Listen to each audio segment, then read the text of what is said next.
Hi guys, my name is Crystal and welcome to my YouTube channel. Alexa, what's the time please? It's 5:47 p.m. It's now 10 to 6 near enough.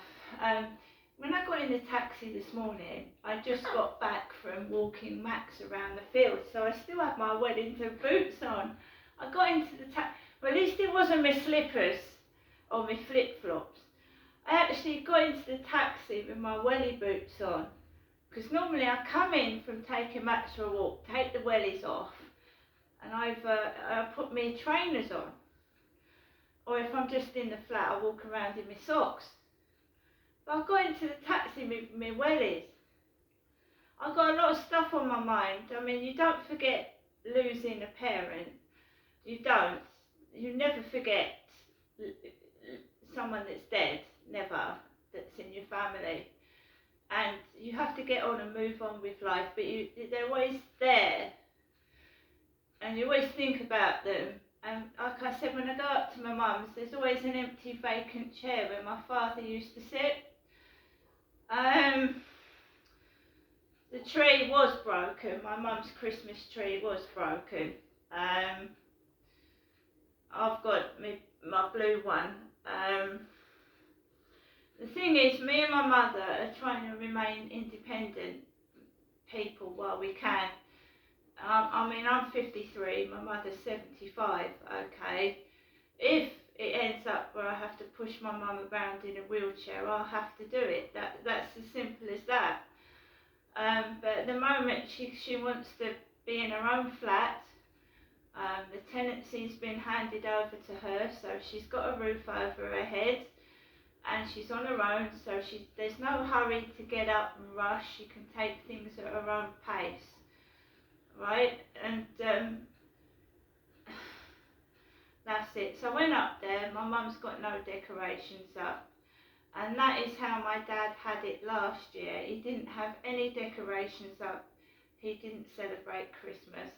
He was suffering from a heart condition. He died of a sudden heart attack, okay? When people are in pain and he also had dementia, they don't want to celebrate Christmas. You can't force people to put their decorations up.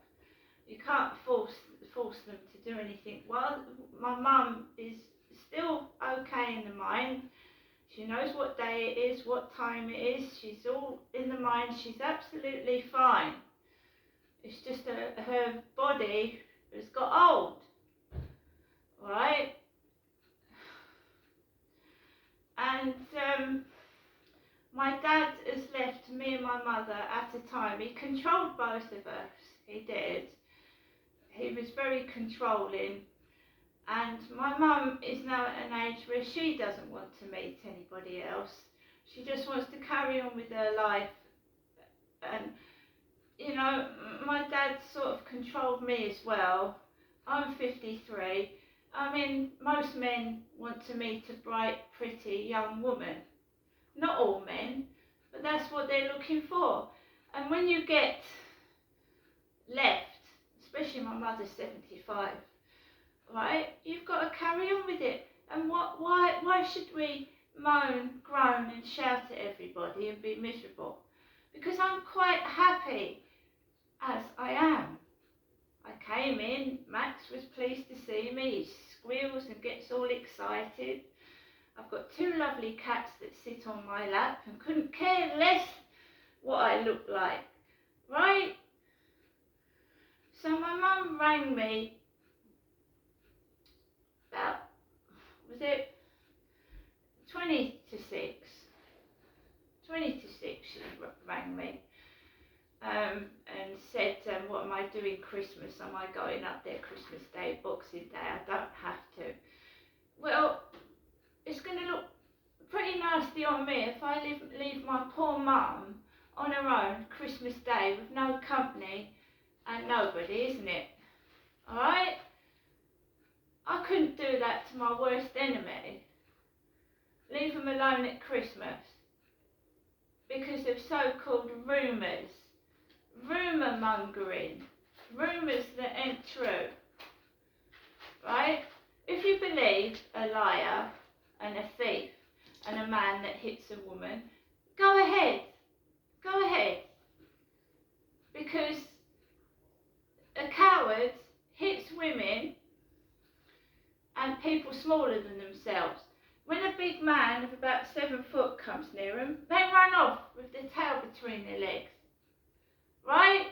Because I suffered domestic violence for a number of years, and women would watch and laugh at me being abused in the street and in shops. Okay? And even in my own home. If you think it's clever to watch a man hit a woman in the middle of the street, in her own home, and abuse her, well, shame on you. Shame on you. Right? You only get one half of the story with a coward as well. They tell you all the bad things about the person they're abusing, but they don't tell you about themselves and what they've done. Right? So if you want to listen to a coward, a bully, and abuser, you go ahead.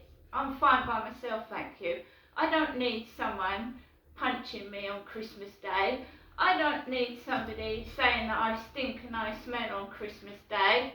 Thank you very much. Stay in your shell, you tortoise. Right. I had some posts today. Crystal, and I do believe these are my Union Jack balloons. And anybody that calls their mother an old hag is disgusting. They brought you into this world, gave you life, and then you treat them like that. Shame on you, whoever calls their mother an old hag and a witch. There's only 6 of these. 5 actually. 5 Union Jack balloons, which I should probably blow up tomorrow. But, you know, when it comes to people like Max, when it comes to people that follow, somebody starts on somebody, yeah? Starts a rumour. She stinks. Right? And then, you know, especially at school, she stinks. Then you've got 29 other children starting on somebody else. Because this big bully stands up with their big, fat, bully mouth and says, she's fat. And instead of those 29 people saying to that bully, no, she's not fat, stop bullying her, they just join in. So you carry on. I'm quite happy. And I'm not abandoning my mother at Christmas. Carry on. I am 53 years old, and don't I feel it. I was listening to Dollar, a band in the 80s, Mirror, Mirror on the Wall. Right? I'm happy. I've got my music. If people want to make a load of noise, they can. Right? Nothing to do with me. Other people, right? If they want to act like spanners and be cruel, it's nothing to do with me. Right? I've grown up. It's a time like this that bullies, you know, you go and help old people, you take a basket of fruit, knock on their door and see if they're alive and well. You don't throw the fruit at their face and call them names. See you later.